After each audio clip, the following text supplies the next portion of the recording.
Prime Minister Azad Jammu and Kashmir, Chaudhry Anwarul Haq, members of the Legislative Assembly, ladies and gentlemen.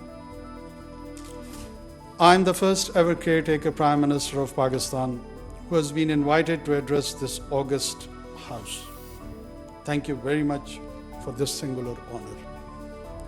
In a short span of around a year, I am the third Pakistani leader to speak to the Azad Jammu and Kashmir Legislative Assembly. This shows our indissoluble bond with and concern for the Azad and Jammu Kashmir, its leadership and its people. Mr. Speaker, the Kashmiri people are endowed with great qualities of head and heart. Over the course of centuries, they have left indelible marks in all spheres of life across South Asia. At the same time, they have suffered enormously from oppression, conflict, and violence. In 1846, they were sold in 75 lakh rupees by a colonial power to an enslaving ruler. Even today, on the other side of the line of control, millions of Kashmiri people are suffering from the unjust suppression of their legitimate aspiration by a manipulating occupier. Around a century ago, the poet of the East and a distinguished Kashmiri, Allama Muhammad Iqbal, lamented the oppression of the erstwhile Dogra rulers in a famous couplet. आज वो कश्मीरी है महकूम मजबूर व फ़कीर, कल जिसे अहले नज़र कहते थे Iran Sagheer. Even after the lapse of around a century, the situation of the Kashmiri people has not improved. Their majority is still oppressed, though the oppressors have changed names. Mr. Speaker, the Jammu and Kashmir dispute is one of the oldest unresolved international disputes. It has been on the agenda of the UN Security Council since 1948 under the Indian-Pakistan question. The UN Security Council resolution on Jammu and Kashmir affirmed the right of the Kashmiri people to self-determination. Regrettably, these resolutions have not been implemented during the last 7.5 decades. Instead, the current Indian government is bent upon consolidating its occupation of this internationally recognized disputed territory through a series of legislative and administrative measures. Contortions, convulsions, outright lies, and brutal use of indiscriminate force would be a more appropriate way of describing these reprehensible measures. Mr. Speaker, history cannot be undone. It was India that took the Jammu and Kashmir dispute to the United Nations.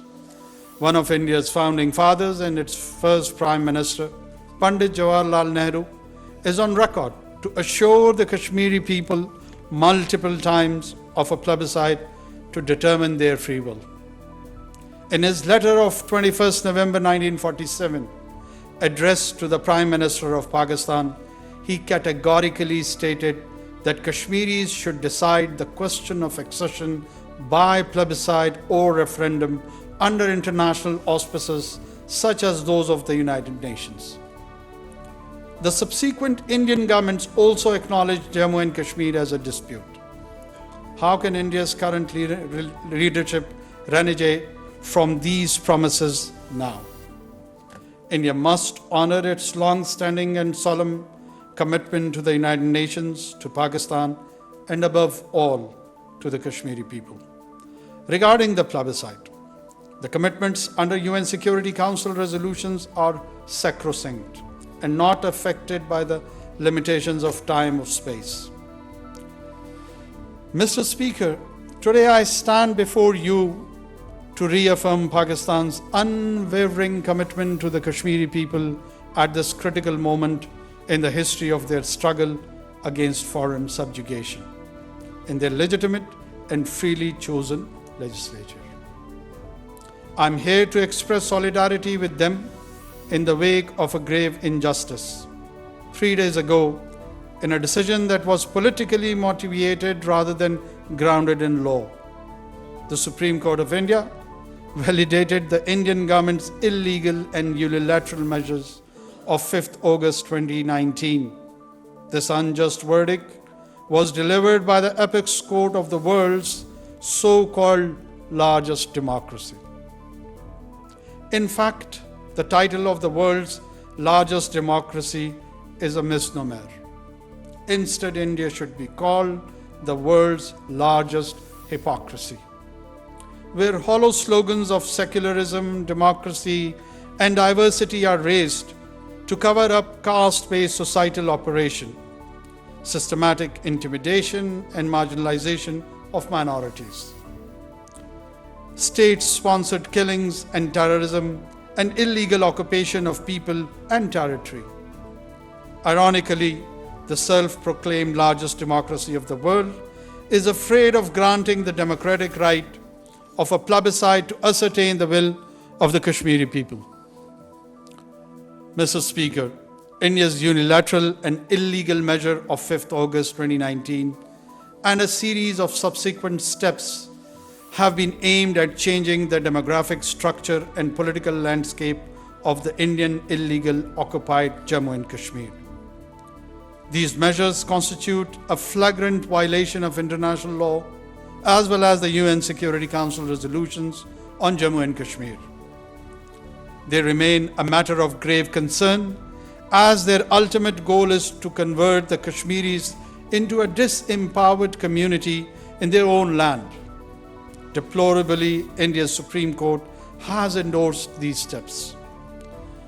Mr. Speaker, the successive Indian actions in illegal Indian occupied Jammu and Kashmir constitute a breach of the UN Charter, UN Security Council resolutions, and international law, including the 4th Geneva Convention. Amongst others, the UN Security Council Resolution 122 of 1957, accepted by India, unambiguously declares that final disposition of the state of Jammu and Kashmir will be made in accordance with the will of the people expressed through the democratic method of a free and impartial plebiscite conducted under the auspices of the United Nations. The resolution further provides that any action by the erstwhile India-imposed Constituent Assembly of Jammu and Kashmir to determine the final shape and disposition of the state would not constitute a disposition of the state in accordance with the said principle.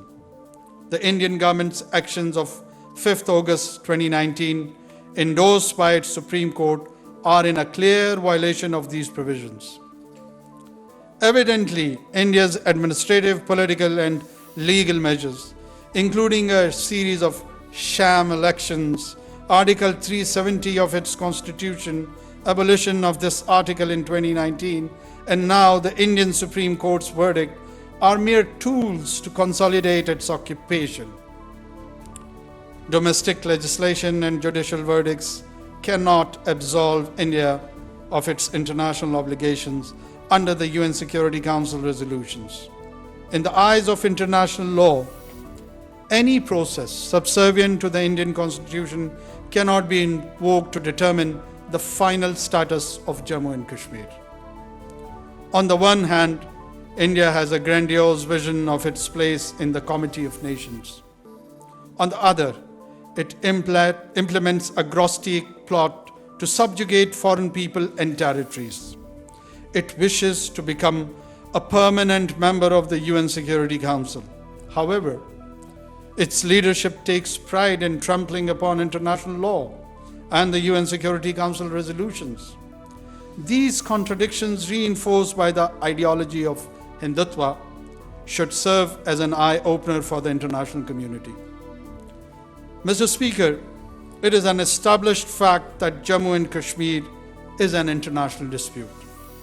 The Indian government or its judiciary have no right to take unilateral measures against the will of other parties to the dispute, that is, the Kashmiri people and Pakistan.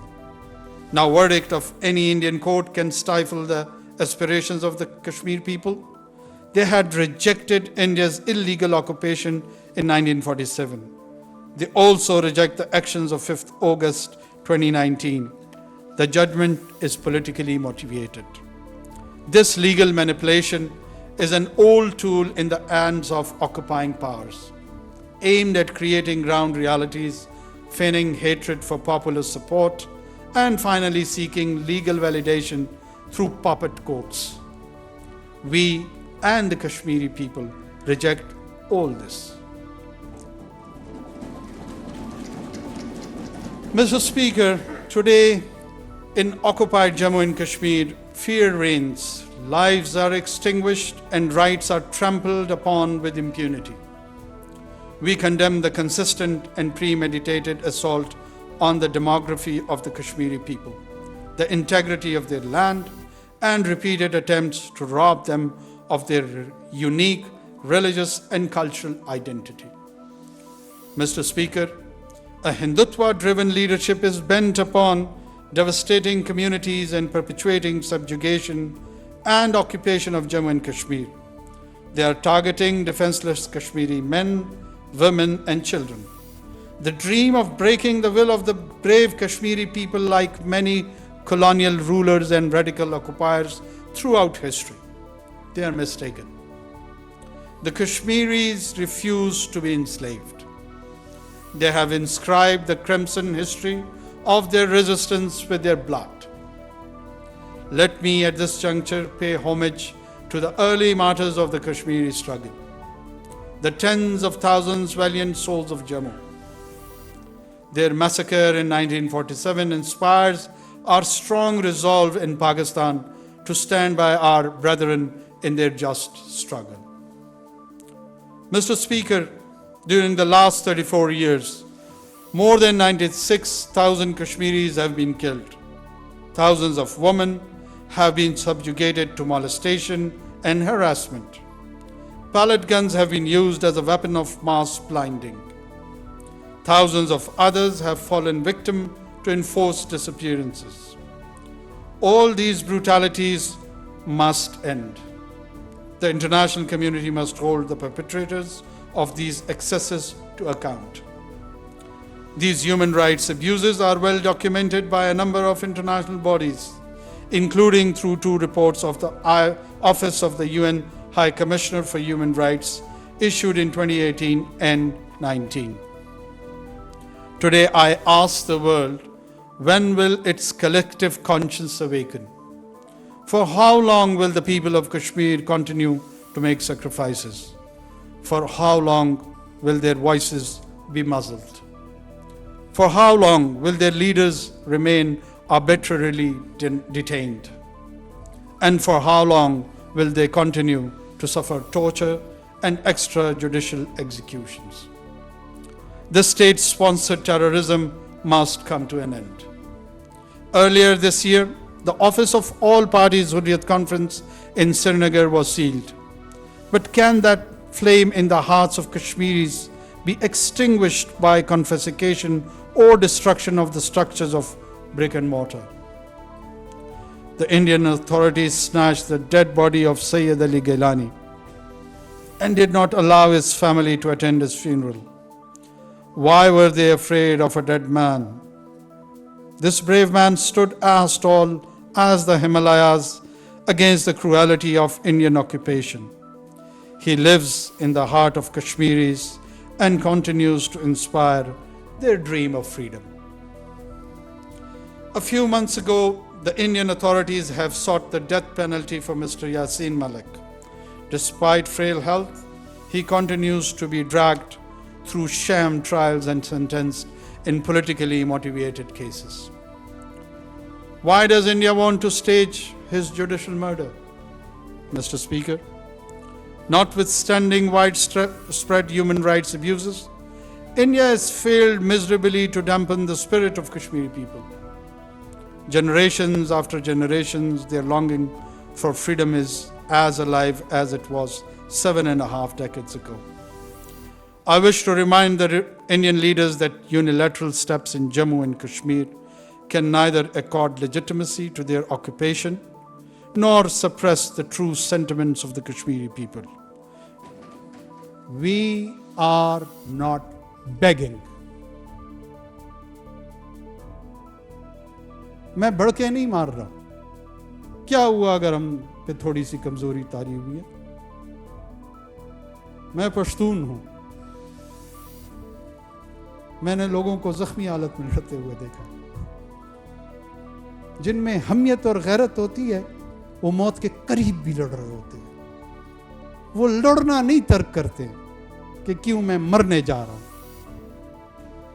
تو کیا ہو گیا اگر معاشی طور پہ تھوڑے سے حالات چیلنجنگ گئے؟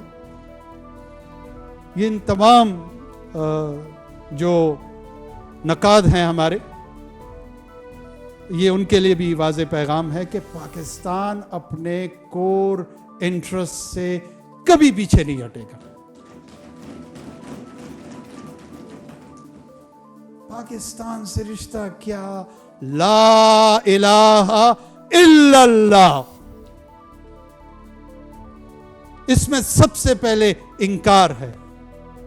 نو، the power of no. No to oppression. No to injustice. We are the people who defy. ہم انکار کرنے والے میں سب سے پہلے انکار سکھایا جاتا ہے. بات کے درجے میں عصبت اور ہاں سکھائی جاتی ہے. ہاں برابری کی بنیاد پہ، ہاں انصاف کی بنیاد پہ. ہم بالکل امن چاہتے ہیں، but peace with justice. We can't and we don't want peace with injustice. And we will not allow to establish a peaceful order based on injustice principles.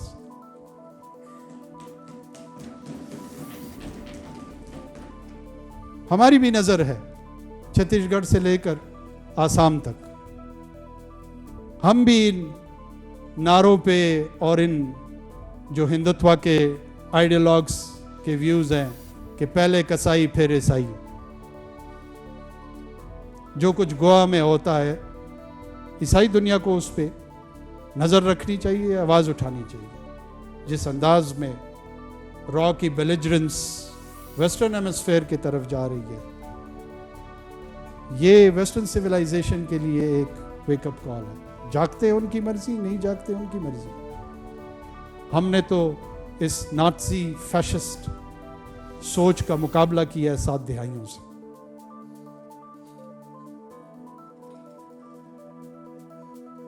ہمارا ہندو مذہب سے نہ کوئی جھگڑا ہے، نہ ہمارا ہندو مذہب پہ کوئی اجارہ داری قائم کرنا چاہتے ہیں. ہمارے پاس اپنے 20-30% سندھ کے اندر ہندو پاپولیشن موجود ہے اور ایک رسپیکٹیبل پاکستانی شہری کی حیثیت سے ہماری سوسائٹی اور ریاست میں کنٹریبیوٹ کرتے ہیں. ہمارا مسئلہ ہندوتوا سے ہے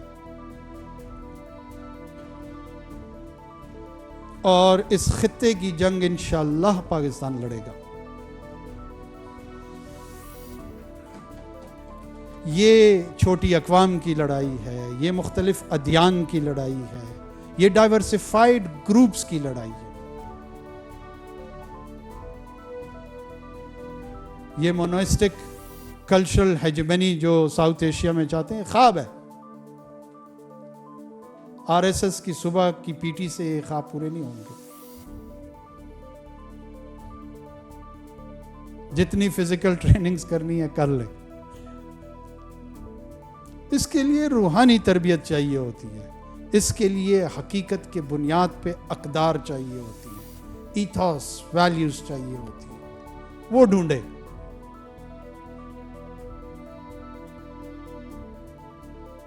پانچ 5000 سال کی انسانی تاریخ میں رومن امپائر سے لے کر گریک سٹی سٹیٹ سے لے کر وہی گروہ اور قومیں کچھ وقت کے لیے سروائیو کی گئیں جنہوں نے اخلاقی اقدار کسی نہ کسی حد تک اس کی نفاذ پہ عمل پیرا ہوئے ہیں. ہندوتوا کے پاس کون سے اخلاقی اقدار ہیں؟ اورنگزیب کے دور کا بدلہ لینا،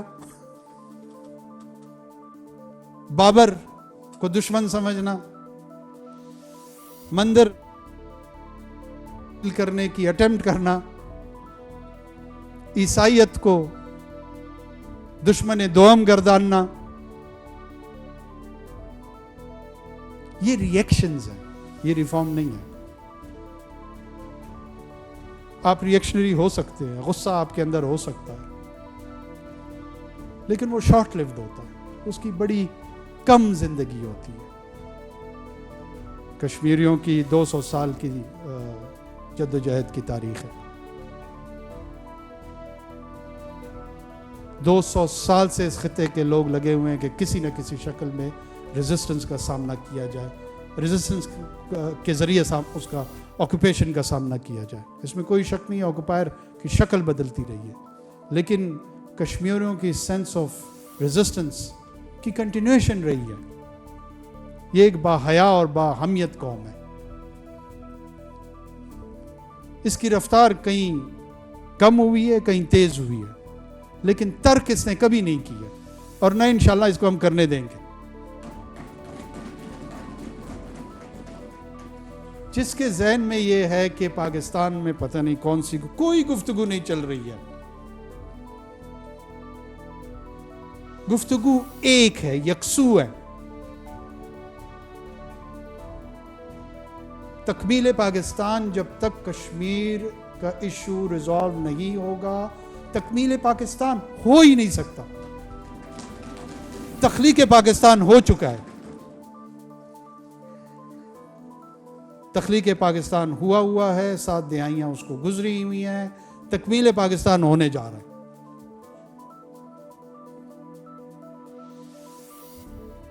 और ये हिंदुत्व के जो हमारे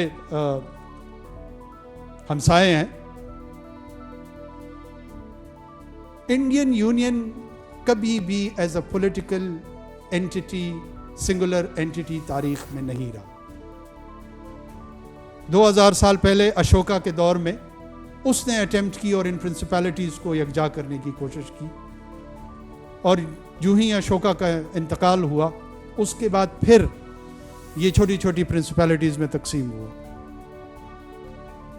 1600 साल के लगभग उसके बाद बाबर ने अटेम्प्ट की, और उसने भी एक तफील जर्नी और सफ़र किया कि दिल्ली सल्तनत को और तमाम जो प्रिंसिपैलिटीज़ थी उनको इकट्ठा करने की कोशिश की, और 200-300-400 साल इस सफ़र में लगे, और हिंदुस्तान एक मुमलिकत और एक एम्पायर के तौर पे जुड़ी, जिसको 200 साल ब्रिटिश राज में फिर फेज वाइज उसको अपनाया गया, उसको ऑक्युपाई किया गया,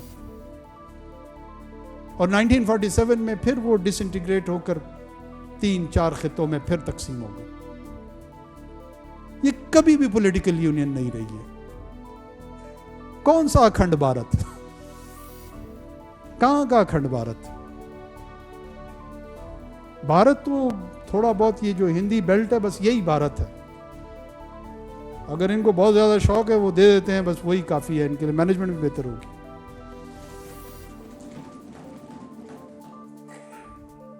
काबुल से दिल्ली, सुभान अल्लाह, काबुल से दिल्ली,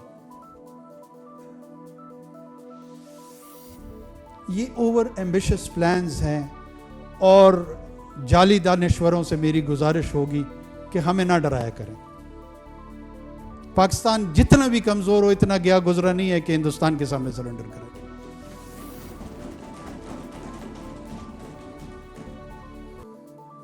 ना हमारी गोलियां पुरानी है, ना हमारे अज़म पुराने हैं।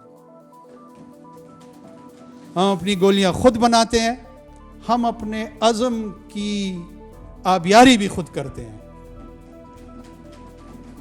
और इस खुदी के साथ, अपने खुदा के भरोसे के साथ मैं आप सबको ये यकीन दिलाता चलूं, मैं आज हाजिर यही हुआ हूं और इसी वजह से हुआ हूं।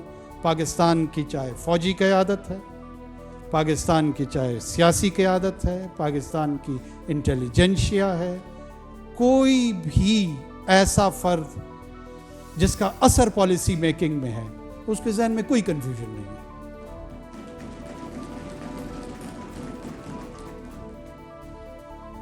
तजावीज़ के साथ आएँ, आप लोग वेलकम हैं।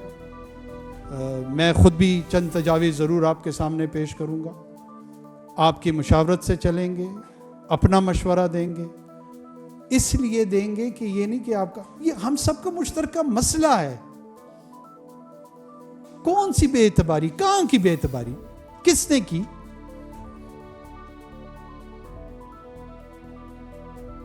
جو تجاویز آپ کی طرف سے آئیں گی میں آن ریکارڈ لے کر پبلکلی اس کو اون کروں گا۔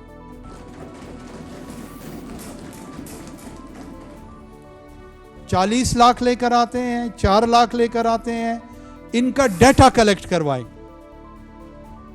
اس کو ڈیجیٹل سپیس میں لے کر آئیں، پوری دنیا کے سامنے اس کا چہرہ بتائیں۔ یہ ماڈرن ڈے ٹولز ہیں۔ میں تمام ٹولز، میں دوبارہ عرض کر رہا ہوں کہ پاکستان ہر حوالے سے اپنی کمٹمنٹ کے اظہار کے لیے تیار ہے، اور ویسے بھی یہ نہیں بھولنا چاہیے کہ مظفر آباد غزہ نہیں ہے اور دلی تل ابیب نہیں ہے، نہ آپ غزہ ہو نہ وہ تل ابیب ہے۔ ہاں، نتنیاہو اور مودی دونوں ایک جیسے ہیں، ان میں یکسانیت ہے۔